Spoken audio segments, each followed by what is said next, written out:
Allah bahwa sesungguhnya kita dilahirkan ke muka bumi ini bukanlah semata-mata hanya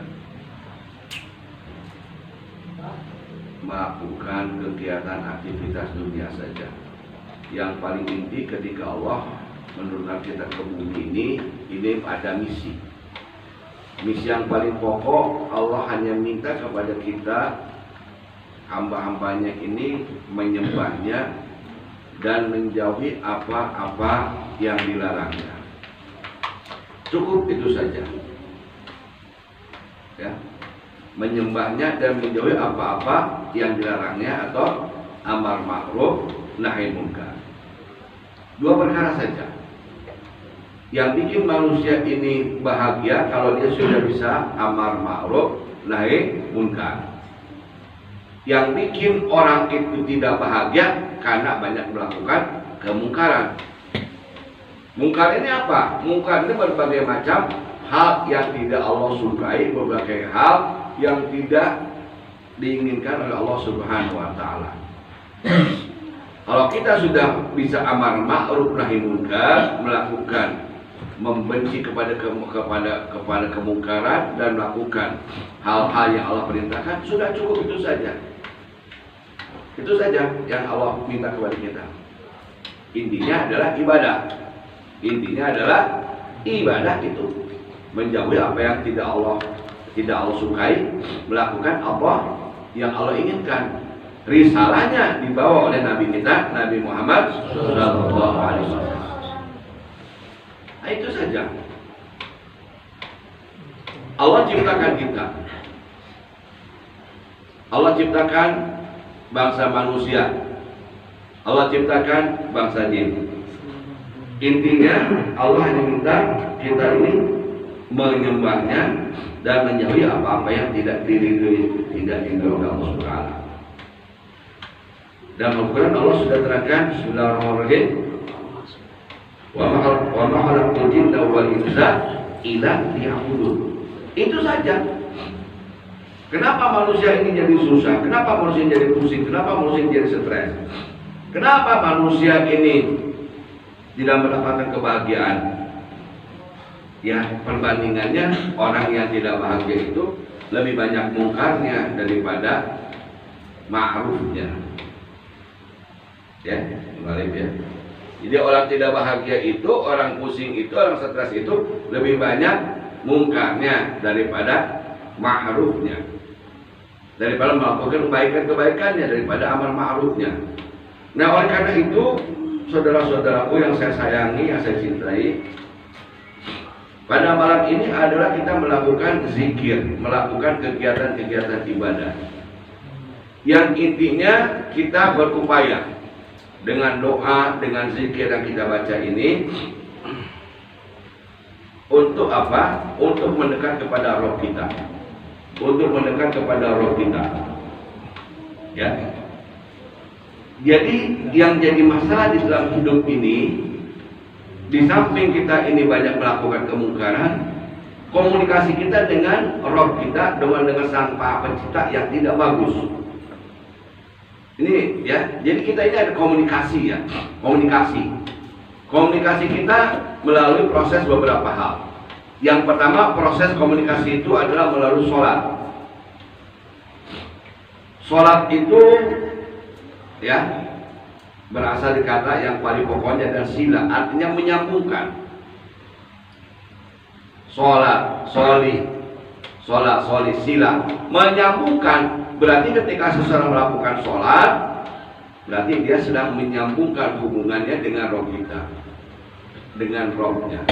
Yang kedua, zikir. Arti zikir itu artinya ingat. Zikir itu artinya ingat, ya. Dan dengan banyak mengingat Allah, hati kita menjadi tenteram.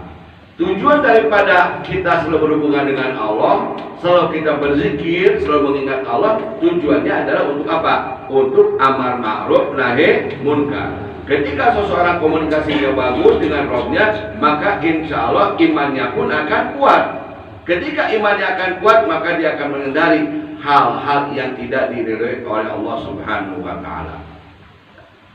Ma'rufnya, amar ma'rufnya, ketika seseorang sudah komunikasinya bagus dengan Rabbnya, maka tujuan yang paling pokok hidup di dunia ini adalah yaumil akhir atau akhirat. Kenapa saya berkata demikian? Ya, saya mengingatkan, contohnya saja ada kawan kita atau ya salah satu ulama yang baru saja pulang ke rumah yang tidak sakit tidak apa, tiba-tiba meninggal. Ini ya, betapa ruginya kalau kita hanya mikir dunia saja, dunia. Sementara negara kita yang paling kita cintai, akhirat, ya, itu yang kekal abadi kita lupakan.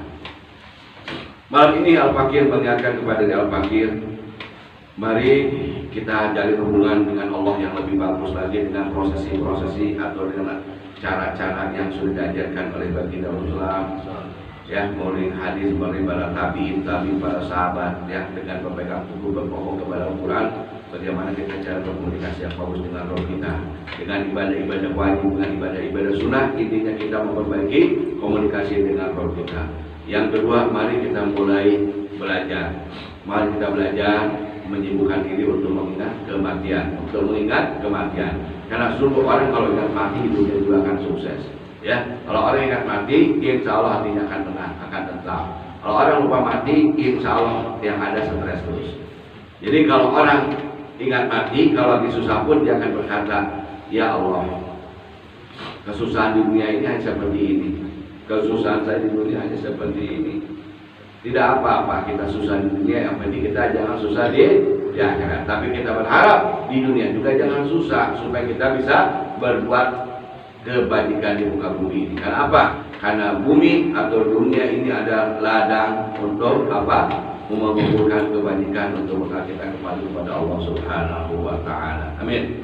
Semoga kita beruntung hidup di muka bumi ini dan beruntung saat kita kembali ke Allah Subhanahu wa taala di dalam husnul khatimah, di dalam membawa bekal yang baik, ya, di dalam membawa bekal yang baik. Amin. Ya Allah ya Rabbal alamin. Karena sebaik-baik perbekalan yang kita bawa di yaumil jaza, yaumil akhirat adalah amal-amal soleh kita. Yang kita harapkan apa yang kita lakukan selalu menjadi catatan amal soleh untuk bekal kita bawa kembali ke Allah Subhanahu wa taala. Bukan kematian yang kita takuti, tapi yang kita takuti adalah perbekalan kita belum cukup, pertanggungjawaban kita belum cukup di hadapan Allah Subhanahu wa taala. Oleh karena itu malam ini mari kita berzikir dengan harapan paling pokok Allah Subhanahu wa taala mengampuni dosa-dosa kita. Amin.